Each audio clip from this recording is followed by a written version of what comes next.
What's up, Bay fan, and welcome back to a new video.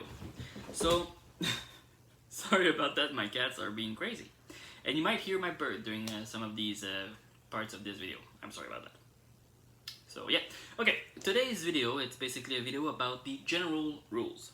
Now, what I mean by general rules, I mean the basic rules of the game. And the reason why I do this video today is for many reasons. One of them being that being inside of the social media bubble that we know with Facebook, Instagram, X/Twitter, Snapchat and all that, all of you out there that loves Beyblade still have some questions about the rules and the general way that the game works. So today, I'm gonna be like a professor and teach you about those rules. I'm sorry if that sounds weird and if you're going back to school, because technically school season is back too, so yay! But no, more specifically, I'm going to talk about the general rules that we have with Beyblade, the general rules that are just common to the world of Beyblade, as well as some limited rules / restricted rules depending on where you live in the world. So yeah, without further ado, let's start with the general rules about the zones. Now, throughout the years, the stadium of Beyblade have changed. They became a lot more sophisticated today. Some of them have special gimmicks that are exclusive to some versions. You have like the Hasbro Stadium that has the gimmick that the Japanese Stadium won't have. You have some specific terms and use for some of the zones and all that. For today, with the stadium that I'm going to show you, that you already know about, I'm going to use the general terms that are the Tarakatomi official terms. But of course, if you are more used to the general Hasbro rules, it's fine too. It works pretty much the same thing. The only difference is the stadium, the way that it's figured and built. Because the Tarakatomi stadium is more like square with circle. As for the Hasbro one is more like rectangular, oval, with like the general basic rules, but with some extra pocket inside, unlike the Tarakatomi official one. And of course, like I said, throughout the years of Beyblade, we had some different rules, some different stadium. Like, honestly, the first generation of Beyblade, the one that I grew up with Dragoon, Drasil, Dronzer, and Drigger, the general rule was, you have something that could be used as a stadium, use it as a stadium. It was literally that. Like, we did have those, like, circle plate arena that had, like, 3 walls on them. If your bay was just going out, it was considered as a ring out finish. It was a point for your opponent. Everybody was happy with that. If you had the chance to have a survivor finish, again, then that was pretty fun as well. But the general rules of Beyblade at that time were pretty simple. It was just either ring out or stamina finish. So, with the arrival of Beyblade Metal, the rules were still pretty much the same. It's just that the strike of the bays were a bit more strong because of the fact of the metal. And then you had Beyblade Burst with different ruling because a new system was introduced as well, with of course the Burst system being like the new big thing for that generation, with the fact that literally you had the Burst rule that was added to the mix of points. You had like the ring out finish, it was still considered a thing. You had the stamina finish, it was still considered a thing, like you had 1 point for each of them. And then you had the Burst finish that came out with the Burst Beyblade series, that was literally 2 points win. And some of their competition went with the same type of idea. A spin finish or a survivor finish, you had 1 point. Ring out finish, 1 point as well. Of course, with the general arena, the way that it was made with the Tarakatomi, a ring out finish was not that easy to do. Because they have shields on their arena, it was really defined by 2 pockets that were considered to be the ring out finish. That doesn't change with the fact that Hasbro, when they presented their own stadium as well, they did have the idea of having the survivor finish and ring out finish by adding some pocket inside of the arena. Unless the arena didn't have any shield on it, then it was literally considered to be a ring out finish when your bay was thrown out of the stadium. But with the shield system that Tarakatomi used, and with some of the Hasbro one that uses as well, the burst finish was, well, not the burst finish, but the ring out finish was less easy to do. But it still count as a ring out finish or a survivor finish if your bays still are generally used with the basic rule of Beyblade. Those rules never changed. It was always the same thing. It was 1 point throughout the series, Beyblade Burst from the first generation. Ring Out Finish was considered to be a point, and Survivor Finish was considered to be a point. It was a first to 2 point, best out of 3. Like, if you get 3 points, good for you. If you get 2 points, that's the best. Like, you win your match. But then, of course, with Beyblade Burst and Beyblade X, some new rules have been added, like Beyblade Burst, the 2-point finish with the burst finish, and with Beyblade X, the 3-point finish when you do an extreme finish. Of course, they changed the rules, they changed the point system, so we're going to talk about that as well. And what better way to do that with an actual physical example, not fully physical example, but general physical example with the Beyblade X Stadium. If you remember this stadium, I presented it inside of my first video of review for Beyblade X with a lot of stuff that I got, like the first 3 starters, this arena that came with a drawn sword, and with his own special string launcher. You had also the Night Shield, Night Lance, Night Shield, as well as I presented my Bay Pass, some launchers as well, and all that. So yeah, this wonderful arena still it used the general today point-based system, which means you have the over finish, you have the extreme finish, you have the survivor finish as well, and you have the burst finish. So the way that the points are used, the lowest point is the stamina finish or the survivor finish, which gives you 1 point. You have the burst finish that gives you 2 points. You have the over finish that is also equal 2 points. And you have the extreme finish, which is considered to give you 3 points. And the game goes with the idea of first to 4 points wins. It's not first to 3 points, it's not first to 2 points, it's first to 4 points. That's the general idea due to the fact of the new extreme line finish, which is the railing that you see here. When a bay gear are able to attach itself to it, they are able to be directed and redirected. Sorry, I'm gonna use my word properly. Being redirected directly into the middle of the arena thanks to the railing and this little doohickey right here. If you don't hear me when my face is behind the shield, I'm sorry about that. So, basically, the points work like this. Like I said, you have your over finish, which considered to be 2 points. You have your survive finish when your bay just stops moving in the middle of the stadium. And you have your extreme finish when it goes out from this big boy. And you also have the burst finish when your bay bursts. Because it still is a thing. Beyblade X does use the burst system. I think one of the reasons why they do that is because why think about the past when you can still think about the future and enhance the game? Which is pretty much a good idea. So, to explain a little bit more, I'm going to use a bay example. I have my steel samurai from Hasbro. I'm not sure exactly on which one this one is depicted from, but it looks like a lion claw. Anyways, so, yeah, so like I said, if your bay ends up inside of this pocket right here and stays there, it's considered an over finish. If your bay just stopped moving in the center of the arena or just moving anywhere in the arena, survivor finish. And if your bay gets out from this area right here, it's considered to be an extreme finish. But here's the thing though. People might think that if your bay inside of the stadium get knocked out over the shield, it's considered to be an over finish. It is not.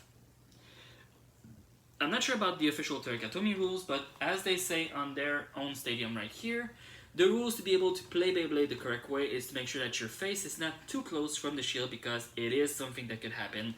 Your base could just jump, hit you in the face, or even hurt you and inflict injuries. So it's better when you launch your base, once you're done launching your base, you move back at least a few steps away from the arena to make sure that you don't get hit if by any chance your bay or your opponent's bay just gets swing out of the stadium by hard strike.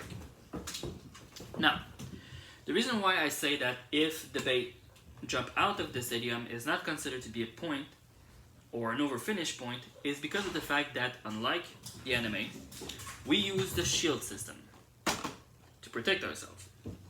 The shield system makes sure that, at least with the idea of the pockets that you have on these corners right here and right here, you have access to the overfinish without actually risking injuries.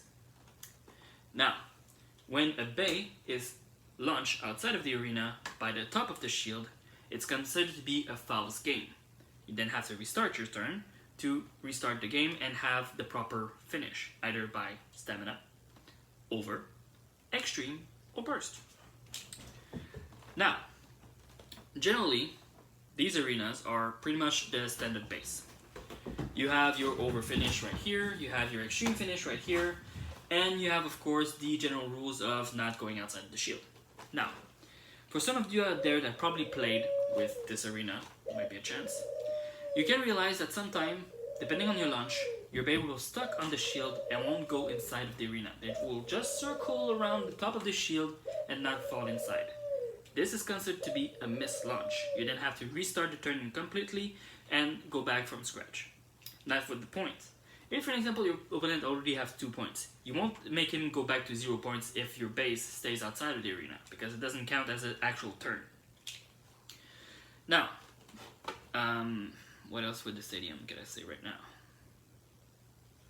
Try to think, give me a second here. Oh yeah, okay. Now, when it comes to point value, there's also the idea of priority. Now, let's say, for example, you both use stamina bays. Stamina being the endurance one, the one that are able to last the longest with the spin. If both players use stamina based bay, and it ends up like a tie, okay? The both bays stop at the same time, but one of them is able to just a little bit clinch a bit more of a small spin. It's the one that was able to move the last that wins the point. That's priority. If the judge says literally that both bays stop at the same time, there's no questioning the judge. It's considered to be a draw and you have to restart your turn. Now, a draw, depending on how you play with your rules, doesn't mean you change your bay. It means that you stay with the same bay and you still play. Because I know there's the rule of deck 3, which we're also going to talk about, but not right now. Now we're talking about the general rules. Now, if by any chance your bay is a balance type and you last longer than the stamina type, is because you were able to strike it enough to be able to get the point by stamina finish. It's a rare occurrence, but it can happen. Now, what other thing I could say about that? Burst priority.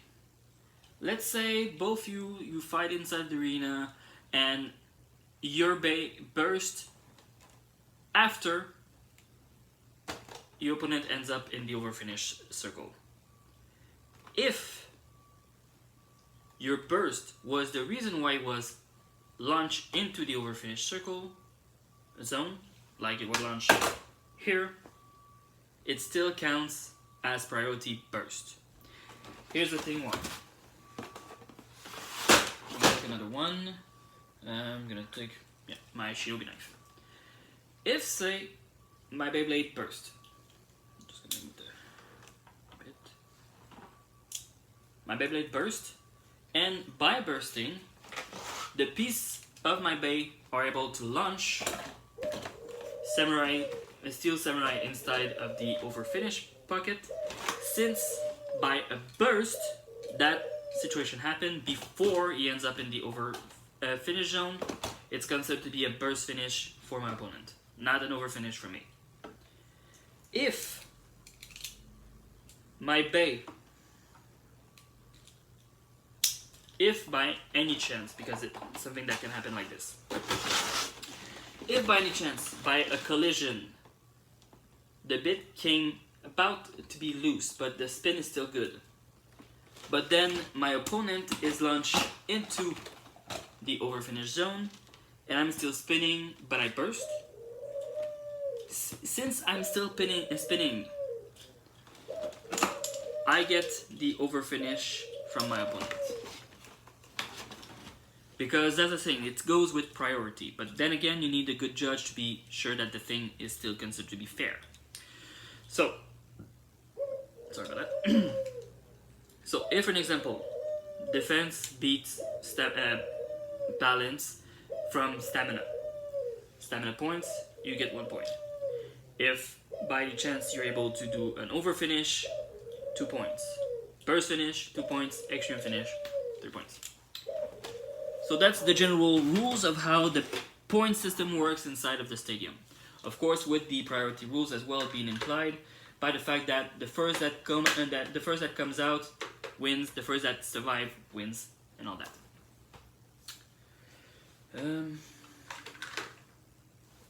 Now, I'm sorry. Now, of course, that's always something that happens with rules and all that. You have the rules of deck of 3. Now, the rules of deck of 3 doesn't have anything to do with the rules inside of the stadium. It's a rule that has to do with your team.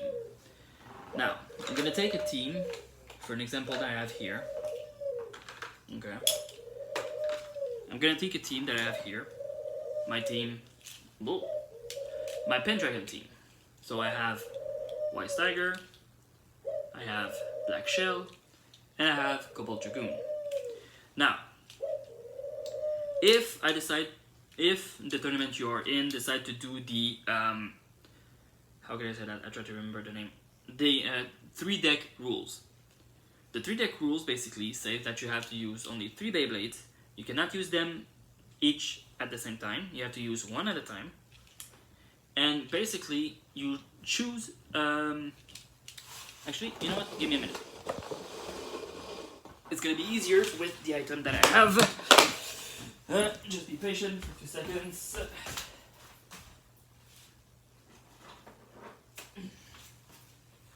Because Tarkotomi decided...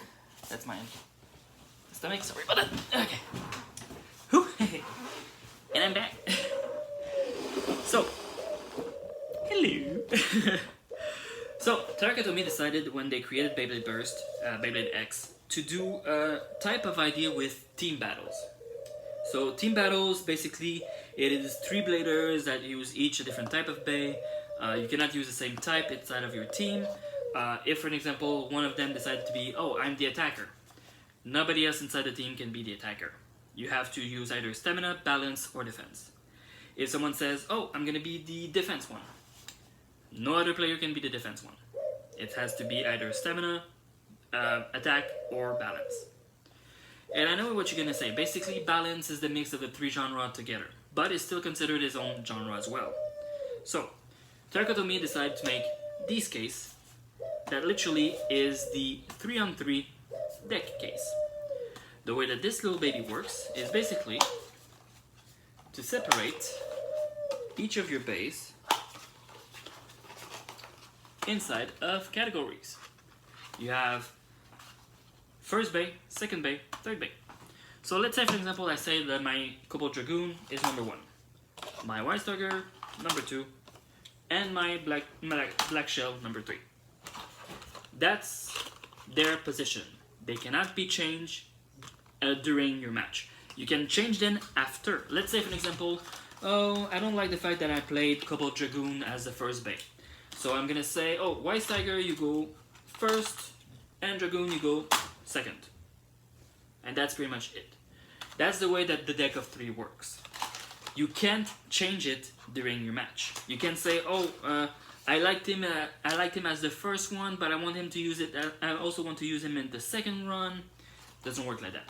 Your deck of 3 is your deck of 3. It stays the same during your match. If during the alternate between an opponent and yourself, let's say you finish your match, you have your deck of 3, you decide to change it. Oh, I'm gonna use the Zuganic team. So I need my Rhino Horn, I need my Viper Tail, and I need my Leon Claw, or like Leon Crest, depending if you have the new version as well. So you said to yourself, oh, I'm gonna use these 3 instead of the other 3. You have to place them inside of your deck of 3, depending on where you want to have them. Either defense as the second one, attack as the first one, or stamina, depending on how you decide to place your base, and all that. So that's the general idea of the deck of 3. But then again, some people did comment and did ask that question on Facebook.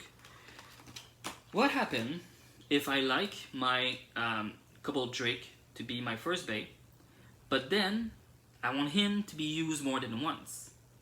Can I place him inside of another row? You can't.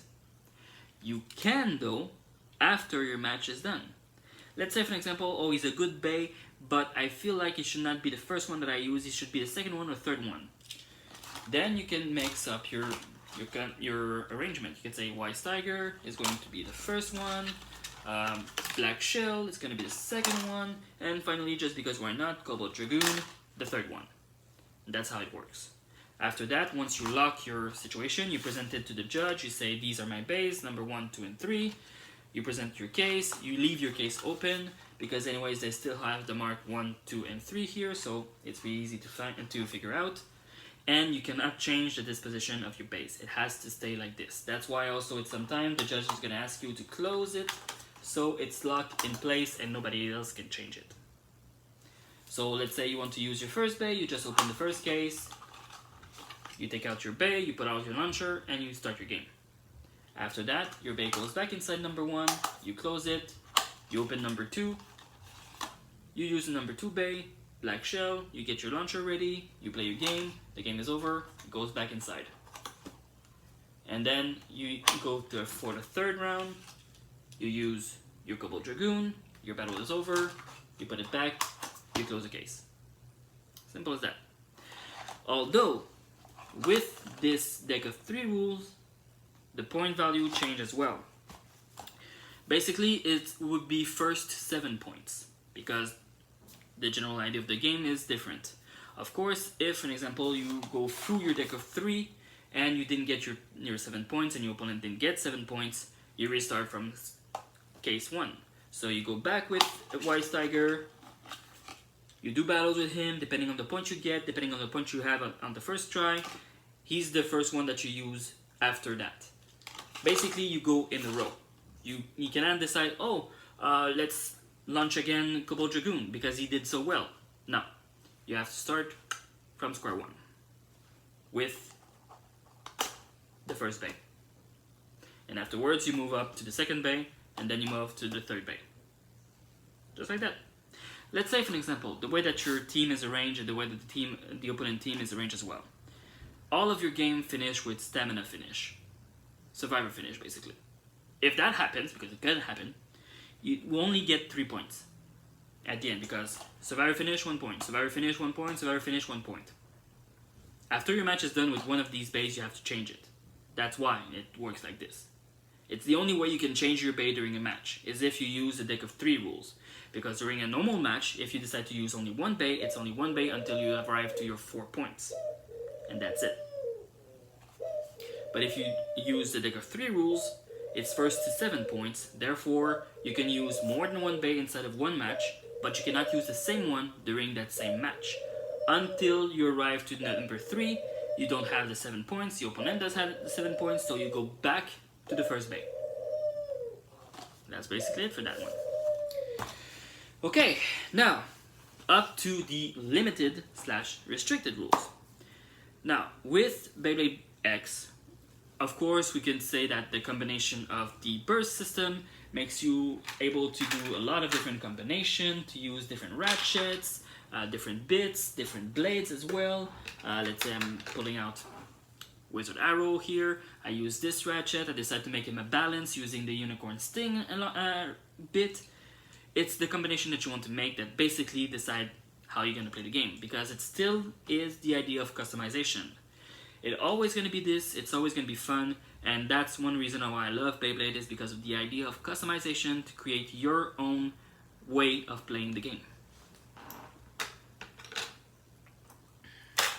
With that said, of course, you have the general idea that some piece might be better than others, which unfortunately is the case. Therefore, Terakatomi decided to restrict some of these pieces to make sure that the game still is fair.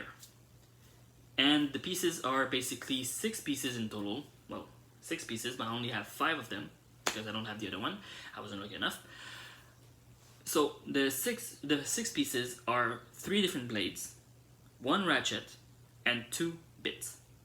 So here it is on my phone. I'm sorry if you don't see it correctly, but you have Cobalt Drake, you have Phoenix Wing, and you have Wizard Rod. I don't have Cobalt Drake myself, but I do have Phoenix Wing, and I do have Wizard Rod. Now, these 2 pieces are considered to be restricted in Japan because it's the official rules. I don't know about the Hasbro rules, but I do know about Tarakatomi rules. They are considered to be restricted. You cannot use them because they're just too good. Depending on the combo that you decide to make, it could be way too strong, and it could literally consider to be kind of cheating.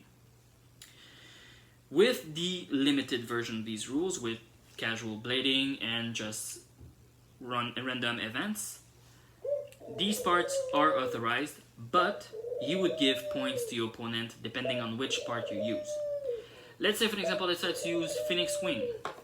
So I decide to use Phoenix Wing with his 960 ratchet, which is a restricted piece.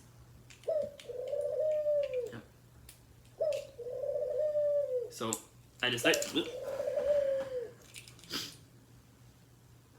Okay. I decide to play Phoenix Wing with his ratchet, and I decide to use this bit, which is an attack type, to make him an attack type without using his original bit because I don't like it very much. So I decide to use this combination.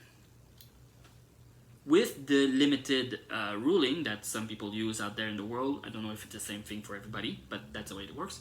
With the limited rules, because I use the blade of Phoenix Wing and the ratchet of Phoenix Wing, the original 960, I will give 2 points of penalty to my opponent.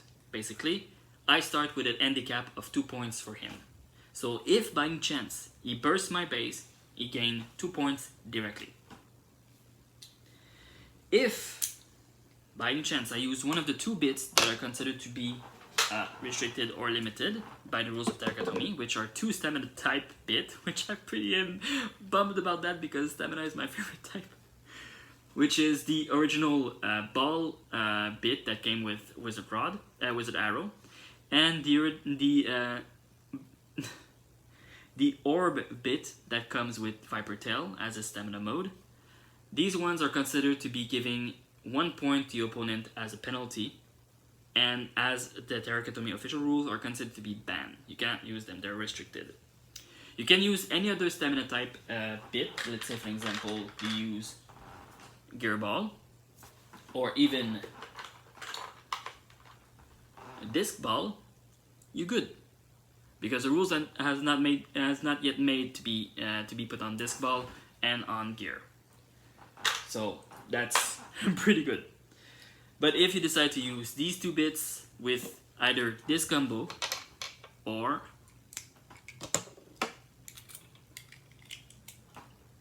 this combo, you give automatically 3 points with the limited rules to your opponent, which means that you would be at 1 point to be done. But since it's a stamina type and it's extremely well balanced, it could last a long time and you might be able to win some point back, but your opponent will still have the advantage of 3 points. Now, like I said, with Tarakatomi, the general rules apply to everything. So let's say, for example, they made the blue Phoenix Wing. It's still considered to be a restricted piece. If you use it, it still is unfortunately not permitted. Same thing with the green Wizard Rod that they made with the latest random booster that came with Black Shell. They're still considered to be restricted because even if it's a recoloring, it's still considered to be restricted. Although, here's a little thing that most people don't know. If you go with Phoenix Feather, it doesn't count as the same restriction because Phoenix Feather is not Phoenix Wing. But if you use by any chance the ball bit and the 960 like you see here, it's still considered to be 2 points to your opponent. But if you do a change, you decide to use... sorry about that. If you decide to use these 3 red 60,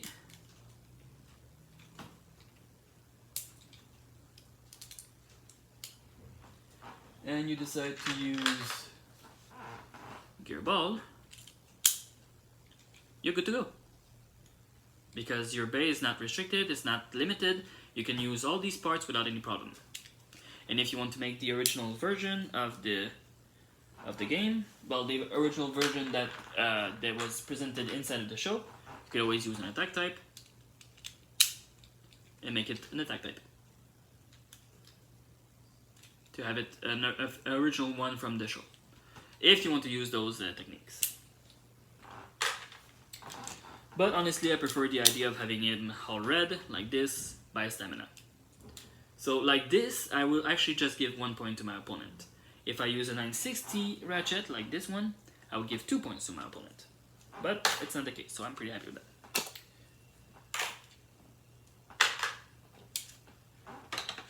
It goes back here. This one goes here. And this one goes here.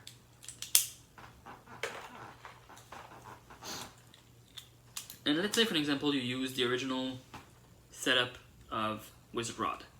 How many points do you think you give to your opponent?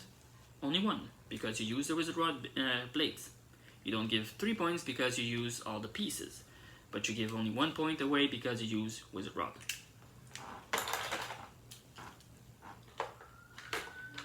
So yeah, that's the general difference between limited and restricted, of course.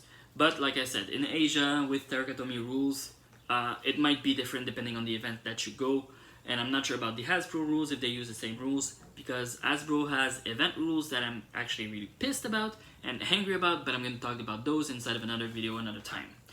So yeah, until next time guys, take it easy, respect your base, respect your customization, respect the rules of course, and as always, and forever, spin out! Yeah!